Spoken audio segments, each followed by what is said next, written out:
mga boss, meron akong nakuhang schedule kahapon na booking. Yan yung itong booking na yan.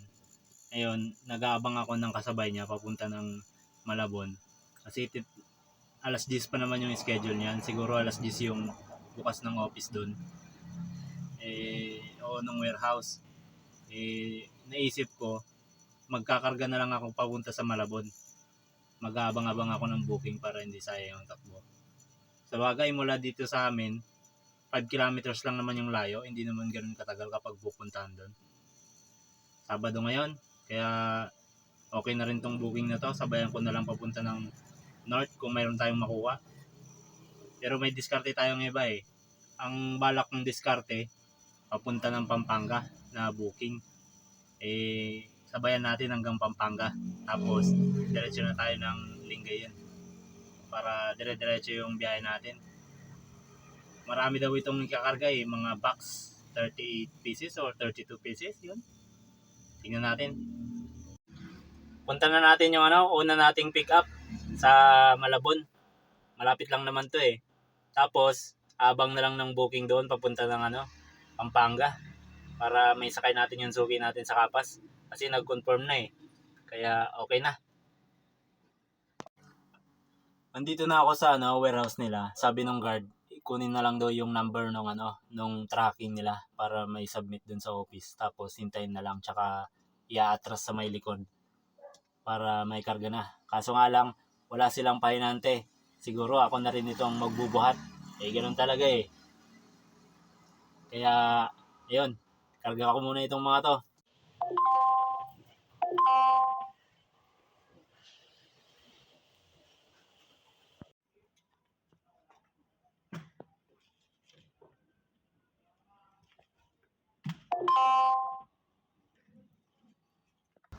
Okay na mga boss.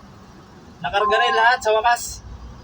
Inuna kong kinarga yung marami, yung mga box dyan sa likod, yung Lingayen Pangasinan. Sobrang bigat. Buti na lang kaya ng sasakyan natin. Tapos sunod kong nakuha, etong 600 kilograms papuntang Angeles. Sabayan ko para hindi naman sayang ang takbo. Pagkatapos kong makapunta dun sa location, dito lang sa sa Balintawak, Marbex Drive. Lumabas itong booking na to. 1,000 kilograms yan, 15 pieces na fluted panel. Ayan yung picture sa taas. Okay na rin. Okay na rin yung takbo na yan papunta ng Pangasinan. Pero mamaya, madadagdagan pa yan papunta ng Kapas. Yung suki ko doon, kukunin ko ulit yun. Saktong-sakto, pag naibaba itong dalawang booking na Angeles, diretso ng Kapas, kakarga naman yun para magaan na yung laman natin pagdating ng Kapas.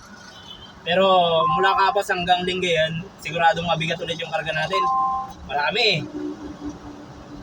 Sulit na sulit tong biyahe na to. Ayos. Yung pagkakarga nitong mga itong mga booking na to, hindi ko na na-videoan kasi tinutulungan ko sila magkarga. Para mabilis naman makarga.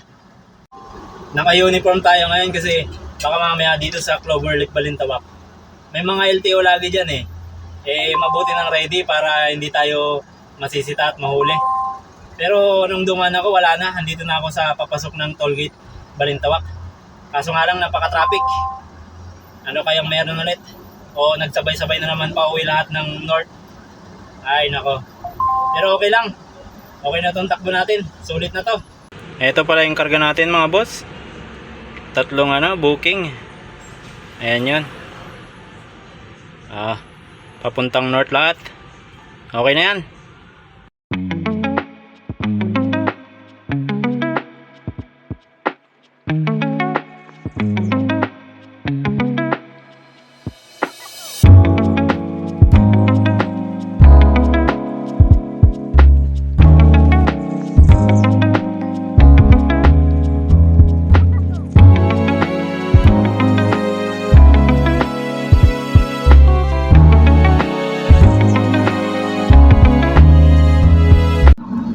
Yun, okay na.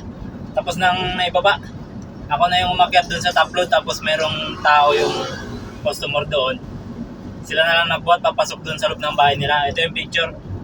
Yan. Tapos binayaran na lang ako sa GCash. Tinatamad silang lumabas. Next nating drop off yung isa pang Angeles. Malayo-layo ng drop off mula dito sa pinanggalingan ng isang customer. Tungo ng drop off natin dito sa Angeles. Kaya tara na ulit. Yari, sana. Babalik sana ako. Nakalimutan ko yung resibo nila. Tinawagan ko si sir. Sabi niya, hindi, okay na yan. Tapos ito yung maganda. Merong tip. Ayos! Okay to, okay to. Doon niya na lang din sisend sa Gcash ko daw. Tignan natin mamaya kung magkano.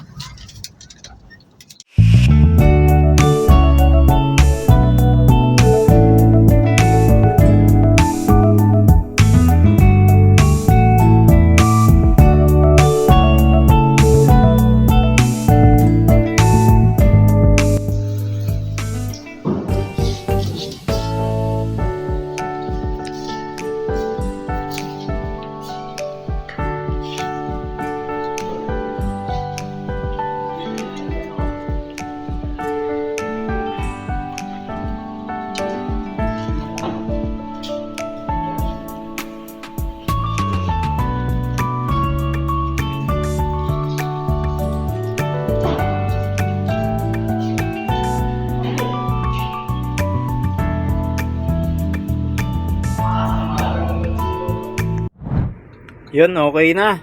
Ito yung bayad ng customer na una sa i-exit lang ng Angeles. Tapos yan yung tip niya, 300. Tapos ito na yung last.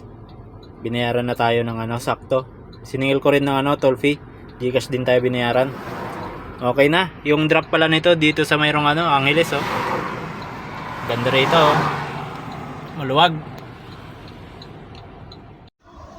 Yan, okay na. Papunta na ako dun sa sa next pick up natin sa Kapas Tarlac. Baba na rin nila, tapos na. Mga construction materials pala yun ng PLDT.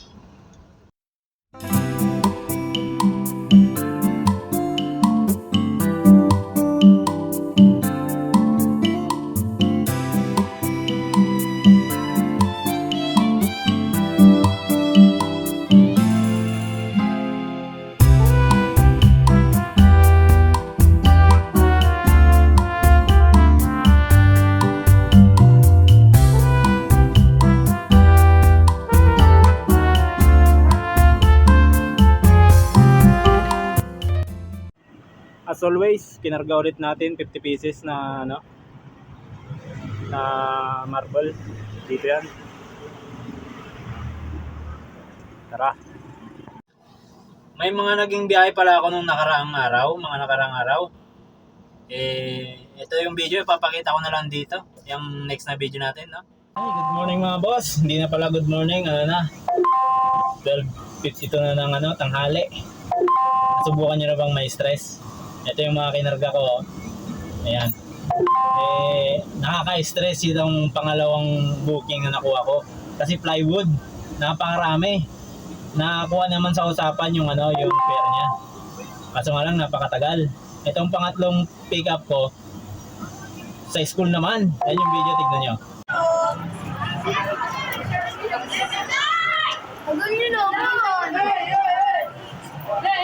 Tapos ito na yung mga kinarga ko. Yung mga picture na yan. Siguro kuha na lang ulit ako dito ng pauwi sa amin para uwi na ako. Ayoko na may stress. Alam niyo ba kung bakit ko nasabing stress yung pangalawang booking? Yung unang booking, okay, ikikwento ko na lang.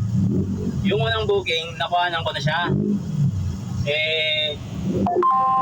Binigay ka agad yung item, tapos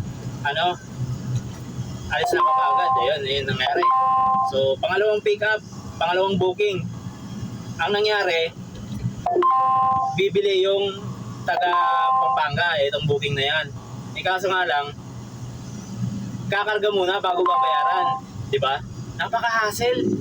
Hassle sa driver kasi alam mo naman, mahalaga sa atin ang oras, diba? Yung pick up, sinabihan niya na yung drop off dun sa Pampanga na habang kinakarga, dapat mag-send na siya ng payment. Kasi nandito naman ako sa pick up wala, inintay pang matapos.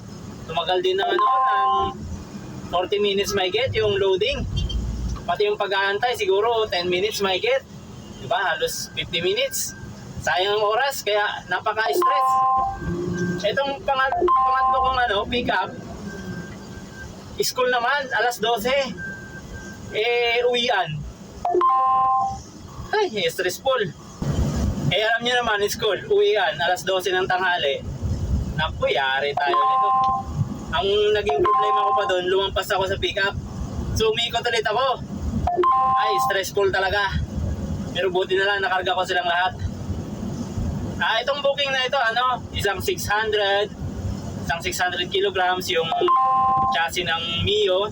Hindi pala, Beat. Tapos, pangalawang pickup yung mga plywood na sobrang stressful kasi ang tagal, tinulungan ko na silang magkarga. Pangatlo, yung mga box. Papuntang Pampanga lahat yan. 300 kg yung mga box na sa booking. Bali, 600, 1,000, tsaka 300 kilograms. Yun. Biyahe muna ng long distance ulit. Bahala kayo dyan. Pwede naman tayo magreklamo basta nasa tama lang yung reklamo natin. Sabi ko dun sa nagkakarga, boss, masyado nang mabigat, hindi nakakayanin ng gulong. Kaya naawa din yung yung nag-book kasi nag-video call sila eh. Naku, ang dami pala niyan. Pero buti na lang, kayang-kaya ng sasakyan natin. Nakamolyo yung sakyan natin eh, tsaka meron pang shackle, hindi halata. So yun na nga yung mga video natin. Stressful yung araw na yun, pero okay lang, medyo kumita naman tayo dun kahit papano. Kaya okay na rin. Stop over muna tayo dito sa mga Taram 7-Eleven. Yan. Bumili lang ako ng inumin. Mabuti na lang itong sasakyan natin, kayang-kaya niya yung mga kinarga. Naka-molly at saka naka-shackle, parang hindi halatang kargado siya. Yun nga lang, medyo dapa ng konti yung gulong. Yan. Tara, resume na ulit ng biyahe.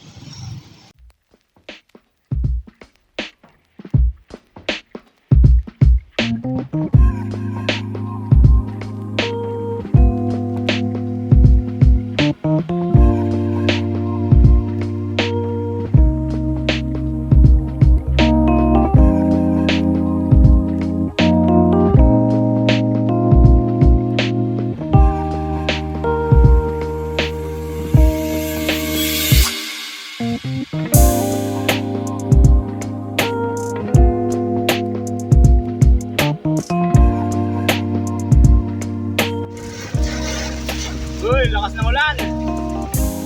Dito na sa Bugal yun. Lakas ng ulan.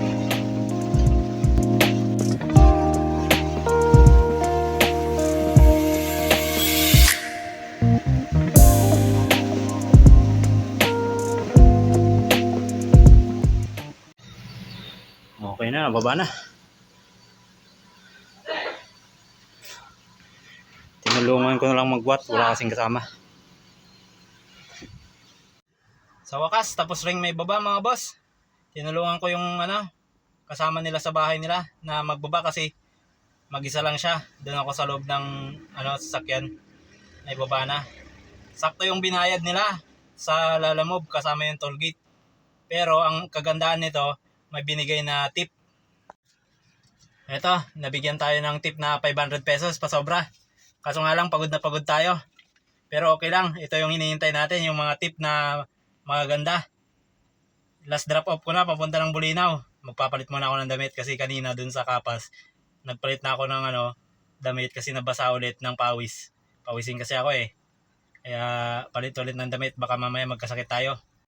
Buti na lang mga boss, yung garahe nila dun may silong. Di ba kasi kanina ang lakas ng ulan sa Bugal yon. Naku, yari tayo nito kapag dating sa drop off. Buti na lang, mahina yung ulan, ambon lang, tapos may garahe pa sila. Eh di goods na goods. Kaya ayun, naibaba naman ng walang problema. Kaso nga lang pagod. Pero ganun talaga, okay lang.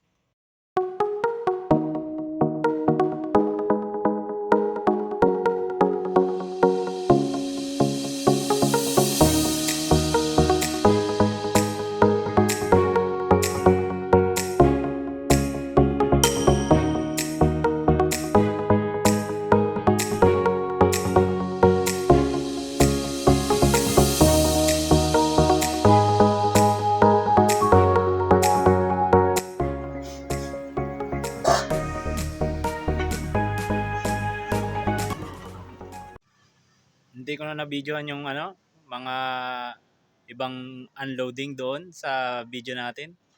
Kinabukasan na tong video na to. Wala, nakalimutan ng mag-video kasi pagod na. Kulang tuloy yung vlog. Pero okay na, magpa-flash na lang ako ng i-flash ko na lang diyan sa screen yung income natin. Thank you sa panonood.